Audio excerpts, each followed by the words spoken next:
चलो शुरू करते हैं। इंग्लिश सीखना सिर्फ रट्टा मारना नहीं है।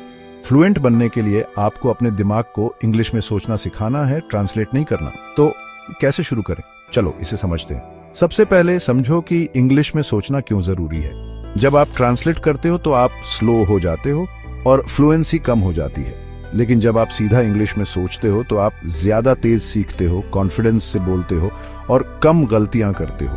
ये ऐसा है जैसे आपका दिमाग इंग्लिश मोड में आ गया हो। अब वोकैबुलरी बनाने की बात करते हैं।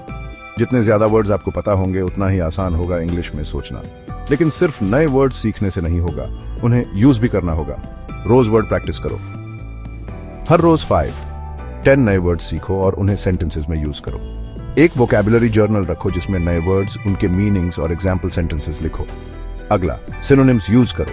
हमेशा गुड कहने की बजाय एक्सेलेंट, सुपर्ब या फैंटास्टिक ट्राई करो। इससे आपका वोकैबुलरी बढ़ता है और आप अलग अलग तरीके से इंग्लिश में सोच पाते हो। चलो अब इमर्जन टेक्निक्स की बात करते हैं। खुद को इंग्लिश से घेर लो।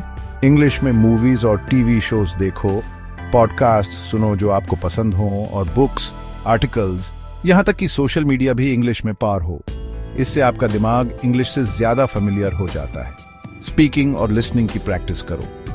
शैडोइंग एक अच्छी टेक्निक है जिसमें आप सेंटेंसेस सुनते हो और तुरंत रिपीट करते हो। ये रियल कॉन्वर्सेशंस जैसा होता है और आपके दिमाग को इंग्लिश में सोचने में मदद करता है। नेटिव स्पीकर्स या दूसरे लर्नर्स के साथ लैंग्वेज एक्सचेंज करो। जितना ज्यादा बात करोगे उतना ही आसान होगा इंग्लिश में सोचना। अब अपनी डेली मेंटल एक्सरसाइजेज में इंग्लिश को शामिल करो। खुद से इंग्लिश में बात करो। दिन भर अपने कामों को इंग्लिश में डिस्क्राइब करो, जैसे I am going to the store, I will buy some bread and cheese. अपने आसपास की चीजों को इंग्लिश में डिस्क्राइब करो। इससे इंग्लिश में सोचना आपकी रूटीन का हिस्सा बन जाएगा। कॉन्फिडेंस बहुत जरूरी है। गलतियां करने से मत डरो, उन्हें सीखने के प्रोसेस का हिस्सा समझो।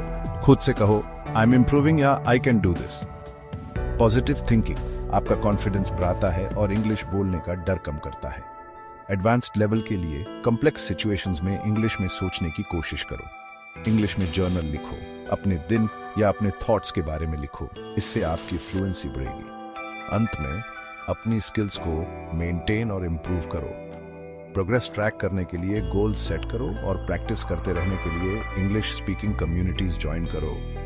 निष्कर्ष, इंग्लिश में सोचने के लिए रेगुलर प्रैक्टिस और इमर्जन जरूरी है। जितना ज्यादा आप इंग्लिश यूज करोगे उतना ही नेचुरल लगेगा। सही माइंडसेट और टेक्निक्स से आप इंग्लिश में सोचना शुरू कर सकते हो और इसे अपनी डेली लाइफ का हिस्सा बना सकते हो। याद रखो, इंग्लिश में सोचना एक स्किल है जो टाइम के साथ डेवलप होता है। जितनी ज्यादा प्रैक्टिस करोगे उतना ही नेचुरल और एफर्टलेस लगेगा। इसलिए प्रैक्टिस करते रहो, मोटिवेटेड रहो और जल्द ही आप बिना रियलाइज किए इंग्लिश में सोचने लगोगे। आज के लिए बस इतना ही। देखने के लिए धन्यवाद और हैप्पी लर्निंग।